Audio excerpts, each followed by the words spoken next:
Poderia ser mais excitante para um paleontólogo.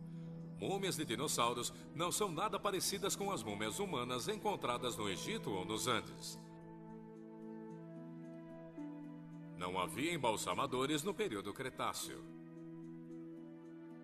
Nossa múmia, agora batizada Dakota, é um fóssil como o de qualquer outro dinossauro.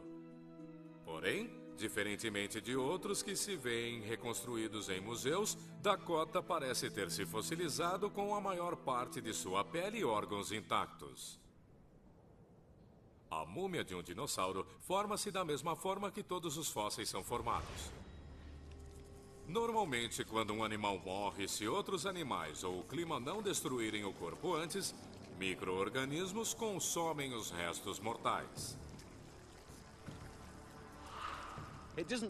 Ele não fica lá intacto, ele fede, começa a degradar, a decompor, vira uma massa fétida de carne podre, uma coisa horrível. Pode levar semanas, meses ou anos, dependendo do animal e do ambiente. Mas por fim, os micróbios desintegram totalmente o corpo, incluindo os ossos. Das cinzas às cinzas, do pó ao pó.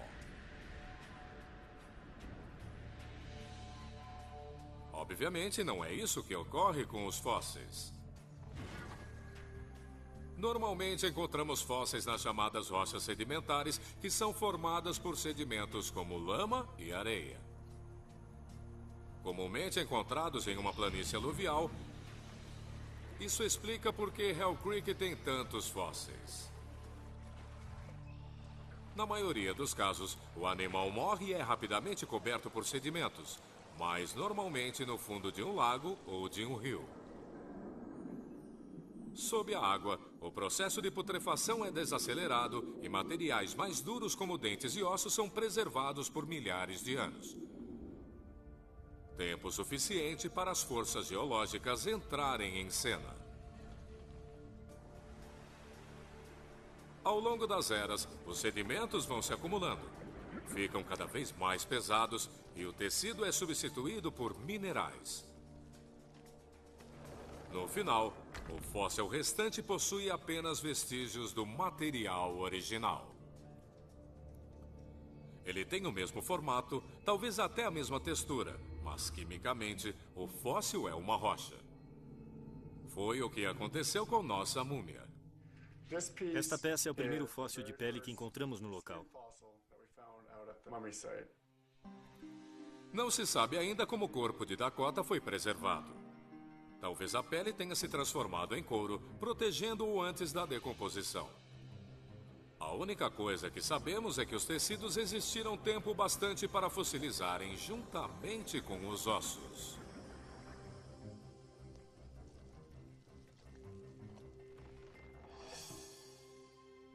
Esse processo não ocorre com frequência. Um dos primeiros dinossauros mumificados foi encontrado no Wyoming em 1908 por Charles Stenberg. Também era um hadrossauro. A pele foi preservada, mas estava diretamente em contato com os ossos. Os órgãos internos haviam secado ou decomposto. Alguns outros dinossauros mumificados foram encontrados depois disso, mas até agora os de Dakota é um dos mais completos.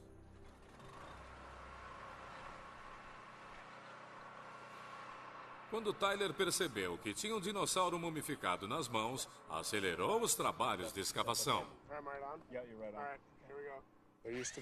Havia uma protuberância com formato de bala de goma, mais ou menos do tamanho da minha cabeça, sobre a rocha ali. Então cavamos até a rocha que envolvia o animal. Em seguida escavamos em volta de tudo e agora estamos entrando debaixo dela.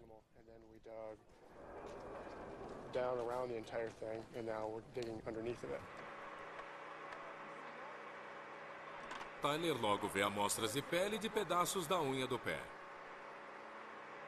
E não pretende se arriscar com o que ele acredita ser o dinossauro mumificado mais bem preservado já encontrado. Um colega dele entra em contato com Phil Manning, que vem trabalhando com fósseis bem preservados há 20 anos.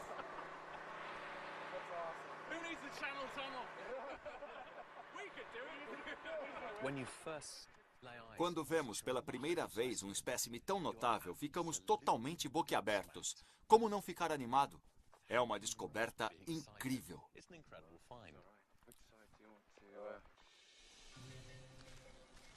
Phil convoca uma equipe de pesquisas e em pouco tempo começa a investigar o local em busca de pistas do passado de Dakota. Como ele viveu? Como morreu? E como foi preservado? Eles começam pintando um retrato do mundo em que ele vivia, com uma técnica moderna de mapeamento chamada LiDAR. Lançando raios laser por todo o terreno, o equipamento gera mapas tridimensionais da região, de como ela é atualmente e de como ela foi no passado. Quantas estações montamos até agora? No total, temos 12. São muitos dados. Ficaremos bem ocupados. Em seguida, o Dr. David Hodgetts, da Universidade de Manchester, sobrepõe os novos dados a mapas existentes do relevo de Dakota do Norte. Há 65 milhões de anos, o planeta Terra era um lugar muito diferente. Se você estivesse no espaço, olhando para baixo, não reconheceria nosso planeta. Havia um enorme mar interior ocupando vastas áreas no meio oeste da América do Norte. O mar e os rios que desaguavam nele faziam de Hell Creek um local de primeira qualidade no final do Cretáceo, permitindo que animais de grande porte como os hadrossauros vivessem lá.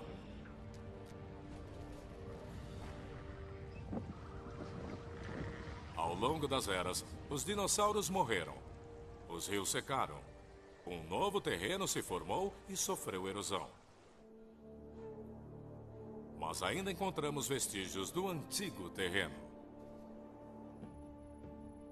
A sondagem indica que um grande rio atravessava a região, a 30 metros do local onde Dakota foi encontrado. Se ele tivesse se deslocado entre 30 metros, teria destruído totalmente nosso fóssil.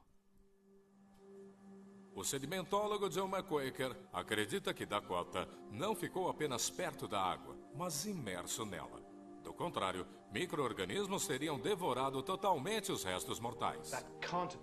Isso não pode ter acontecido aqui. Sabemos que o dinossauro foi substituído pelo carbonato de ferro.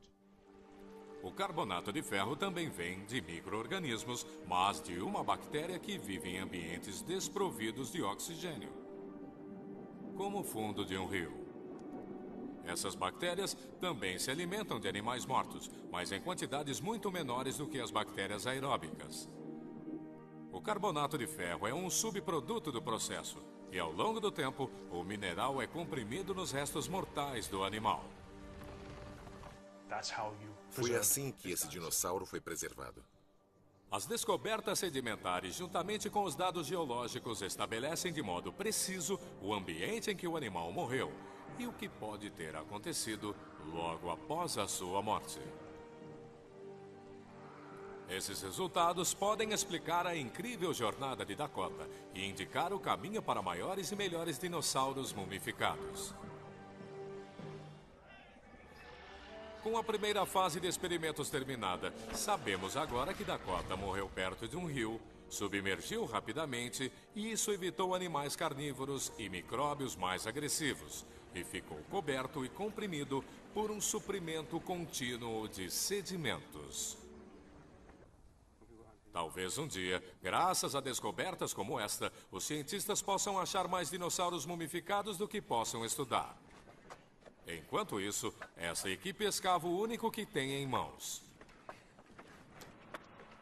Todas as informações sobre a aparência, os movimentos e a evolução desse dinossauro podem estar escondidas nesta rocha. Mas antes que desvendem qualquer um desses segredos, os cientistas precisam desprender esta múmia do solo, embalá-la e enviá-la para o laboratório de pesquisas.